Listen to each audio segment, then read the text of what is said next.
മാസങ്ങളുടെ കാത്തിരിപ്പിനൊടുവിൽ ടാറിംഗ് പൂർത്തിയാക്കിയ സംസ്ഥാന പാത പാറയമ്പാടത്ത് വാട്ടർ അതോറിറ്റിയുടെ ജലവിതരണ പൈപ്പ് പൊട്ടി. നീണ്ടകാലത്തെ യാത്രാ ദുരിതത്തിനൊടുവിൽ കഴിഞ്ഞ ദിവസം രാത്രിയാണ് പാറയമ്പാടം കുരിശുപള്ളി മുതൽ സെന്റർ വരെ ആധുനിക നിലവാരത്തിലുള്ള ടാറിംഗ് പൂർത്തിയാക്കിയത്.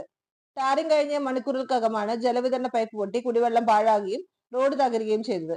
ഇതോടെ റോഡിൽ വെള്ളം പരന്നൊഴുകി വീണ്ടും ഗതാഗതം തടസ്സപ്പെട്ടു. അധികൃതരുടെ അനാസ്ഥയ്ക്കെതിരെ ജനരോഷവും ശക്തമാകുകയാണ്.